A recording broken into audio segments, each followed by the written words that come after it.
Setiap kali harga emas melaju kencang, menerobos batas-batas baru, ada semacam sensasi yang familiar, bukan? Di satu sisi, kita merasa ada peluang emas yang wajib diraih. Takut sekali kalau sampai ketinggalan kereta. Tapi di sisi lain, ada juga rasa khawatir yang menusuk. Apakah ini momen yang tepat untuk masuk?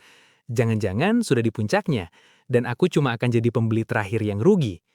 Suara-suara itu saling bersahutan di kepala, menciptakan kegelisahan yang sulit ditenangkan. Kita melihat berita, membaca analisis, tapi justru semakin bingung, semakin terjebak dalam dilema yang terasa begitu personal dan mendesak. Perasaan seperti itu, percayalah, bukan cuma kamu yang mengalaminya. Ini adalah cerminan dari dinamika psikologis manusia yang sudah berlangsung ribuan tahun, apalagi ketika berhadapan dengan sesuatu yang punya nilai intrinsik dan sejarah panjang seperti emas. Ketakutan akan kehilangan, keinginan untuk mendapatkan keuntungan, ditambah lagi tekanan dari lingkungan yang seolah semua orang sedang berlomba-lomba. Wajar jika kita merasa terjebak, seolah ada ujian besar di depan mata dan kita harus membuat keputusan sempurna yang menentukan nasib finansial kita. Ini bukan tentang kekurangan informasi, tapi lebih pada bagaimana kita memproses informasi itu di tengah gejolak emosi. Video ini bukan tentang memberimu jawaban pasti kapan harus membeli atau menjual emas, karena jujur, tidak ada seorang pun yang bisa memprediksi masa depan pasar dengan sempurna. Yang akan kita coba lakukan bersama adalah menyingkap selubung psikologis di balik setiap keputusan kita terkait emas. Kita akan mencari cara agar kamu bisa melihat fluktuasi harga emas bukan lagi sebagai musuh yang mengancam, melainkan sebagai bagian dari sebuah sistem yang bisa kamu pahami dan tangani dengan lebih tenang. Pada akhirnya, kamu akan menemukan perspektif baru yang lebih personal, sebuah kerangka berpikir yang memungkinkanmu mengambil keputusan finansial yang selaras dengan dirimu sendiri, bukan karena terombang-ambing oleh sentimen pasar. Coba kita bayangkan sejenak. Saat kamu membuka berita atau lini masa media sosial, dan di sana terpampang jelas angka-angka yang menunjukkan kenaikan harga emas yang dramatis, seketika dorongan untuk bertindak muncul begitu kuat, bukan? Rasa takut ketinggalan kesempatan, atau yang sering kita sebut dengan istilah FOMO, melanda. Kita melihat orang lain berbondong-bondong membeli, mendengar cerita teman yang sudah untung besar, dan pikiran pun mulai berputar liar. Jika aku tidak membeli sekarang, aku akan menyesal seumur hidup. Ini adalah fenomena psikologis yang sangat kuat. Dorongan untuk mengikuti apa yang dilakukan mayoritas, dengan asumsi bahwa mayoritas pasti benar. Tapi berapa banyak dari kita yang justru baru masuk saat harga sudah di puncak, hanya untuk menyaksikan harganya berbalik arah tak lama kemudian? Aku ingat betul, dulu sekali, di awal-awal aku belajar investasi, setiap kali ada berita saham tertentu melonjak, aku langsung merasa gelisah. Rasanya seperti ada panggilan tak terlihat untuk ikut serta, padahal aku sama sekali tidak paham fundamentalnya. Aku pernah terjebak dalam jebakan ini, membeli di harga tinggi karena takut ketinggalan, hanya untuk merasakan pahitnya kerugian saat pasar koreksi. Saat itu aku baru menyadari betapa kuatnya pengaruh emosi terhadap keputusan investasi. Dorongan untuk mendapatkan bagian dari kue seringkali membuat kita melupakan analisis rasional, menggantikannya dengan harapan kosong. Alternatifnya, cobalah melangkah mundur sejenak saat merasakan dorongan ini. Tanyakan pada dirimu, apakah ini keputusan yang didasari oleh logika dan rencana yang matang, atau hanya reaksi spontan terhadap tekanan sosial dan rasa cemas? Di sisi lain, saat harga emas mulai bergejolak atau bahkan sedikit turun setelah sebelumnya melambung, ada lagi jenis ketakutan lain yang muncul. Ketakutan akan kehilangan.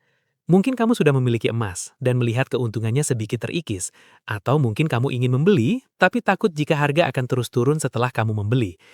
Pikiran kita cenderung fokus pada potensi kerugian daripada potensi keuntungan yang lebih besar. Ini adalah bias kognitif yang disebut loss aversion, di mana rasa sakit kehilangan uang jauh lebih kuat daripada kesenangan mendapatkan keuntungan dengan jumlah yang sama. Aku punya seorang teman yang membeli emas di harga yang cukup baik. Ketika harganya naik cukup signifikan, dia merasa sangat senang. Tapi setiap kali ada koreksi kecil, dia langsung panik. Dia terus menunda menjual, berharap harga akan kembali ke puncak tertinggi atau bahkan lebih tinggi lagi. Akhirnya, ketika harga memang turun sedikit lebih jauh, dia malah bingung harus berbuat apa. Ada rasa penyesalan yang mendalam karena tidak menjual saat sudah untung. Ini menunjukkan bahwa bukan hanya kenaikan yang memicu emosi, tapi juga penurunan. Kita seringkali terperangkap dalam siklus harapan dan ketakutan, menunda keputusan penting karena ingin sempurna atau memaksimalkan keuntungan. Padahal kesempurnaan itu jarang ada di pasar.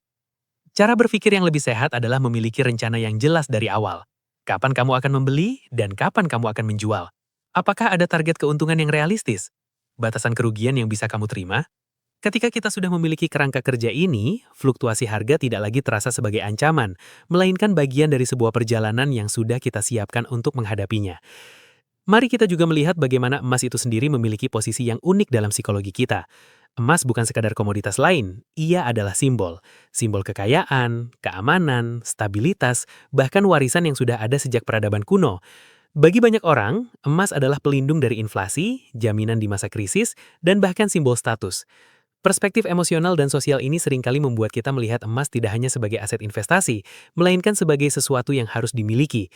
Orang tua kita mungkin menyarankan untuk memiliki emas. Kakek nenek kita mewariskannya, dan ini menciptakan ikatan emosional yang kuat. Ketika ikatan emosional ini terlalu kuat, kita cenderung mengabaikan data dan fakta rasional. Kita mungkin bersikeras memegang emas meskipun ada peluang investasi lain yang lebih menguntungkan, hanya karena rasanya lebih aman. Atau sebaliknya, kita mungkin membeli emas di harga yang sangat tinggi karena keyakinan buta bahwa emas tidak akan pernah rugi. Aku pernah menemui seorang bapak yang menyimpan semua tabungannya dalam bentuk emas batangan di rumah. Ia merasa sangat tenang dengan keputusan itu. Meskipun aku tahu ada instrumen lain yang bisa memberinya potensi imbal hasil lebih baik dengan risiko terukur. Baginya, emas adalah ketenangan pikiran, sesuatu yang bisa dia sentuh dan lihat.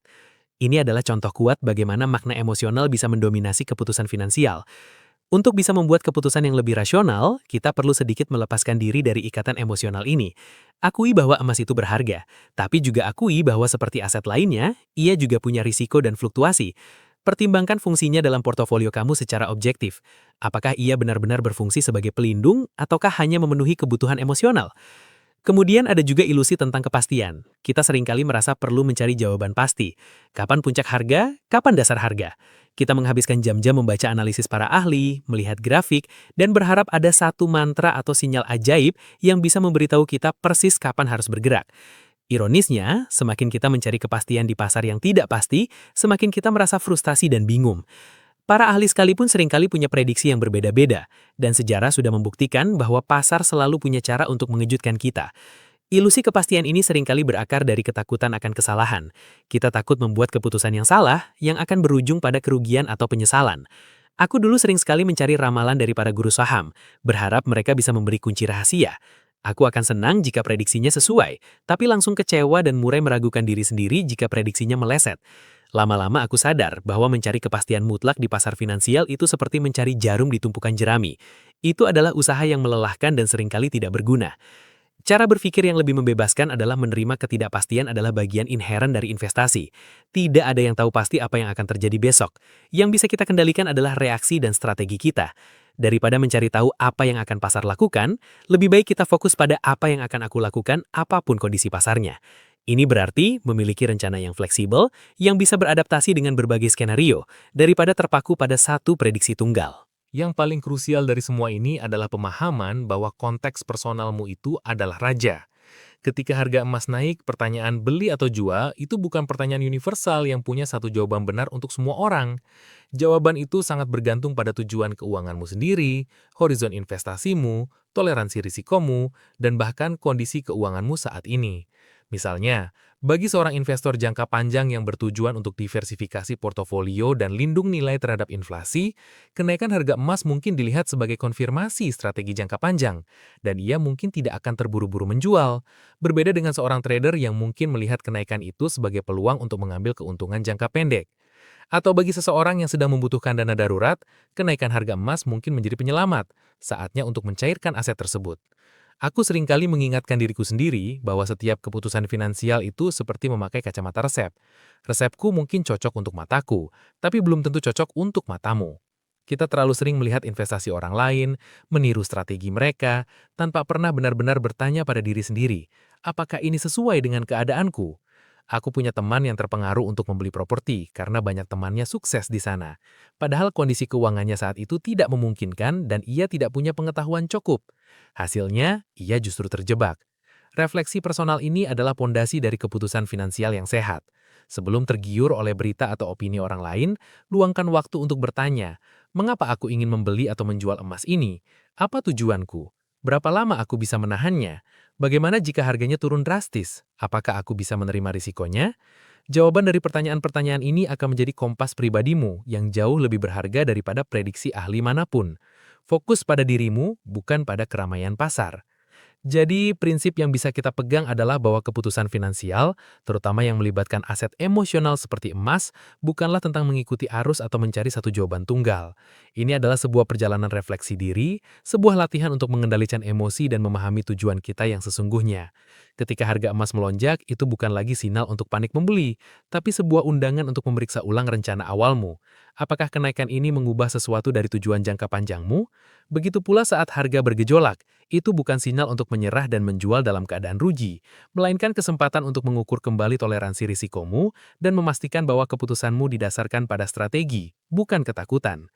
Ketenangan dalam berinvestasi itu muncul dari kejelasan batin, dari mengetahui kenapa kita melakukan apa yang kita lakukan, dan bukan karena kita berhasil mengalahkan pasar setiap saat. Ini tentang membangun kepercayaan pada prosesmu sendiri, bukan pada janji-janji keuntungan instan. Mungkin setelah kita berbincang ini, kamu tidak lagi melihat pergerakan harga emas yang naik turun dengan jantung berdebar kencang, melainkan dengan tatapan yang lebih tenang, bahkan dengan senyum tipis. Senyum itu datang dari pemahaman bahwa kamu punya kendali atas reaksimu sendiri, atas keputusanmu, terlepas dari bagaimana pasar bergerak. Kamu tahu bahwa emas itu berharga, tapi juga kamu tahu bahwa ketenangan pikiranmu jauh lebih berharga. Keputusan membeli atau menjual pada akhirnya adalah keputusan yang akan kamu ambil dengan sadar dan penuh pertimbangan, selaras dengan cerita finansialmu sendiri. Apa yang paling sering membuatmu merasa dilema atau gelisah saat melihat harga emas bergejolak? Bagikan ceritamu di kolom komentar di bawah ini. Mungkin saja pengalamanmu bisa menjadi cerminan dan pelajaran berharga bagi teman-teman lain yang juga sedang mencari ketenangan dalam berinvestasi. Dan jika kamu merasa pembahasan seperti ini membantu menenangkan pikiranmu dalam menghadapi hiruk-pikuk dunia investasi, mungkin ada baiknya kita terus belajar bersama di lain kesempatan.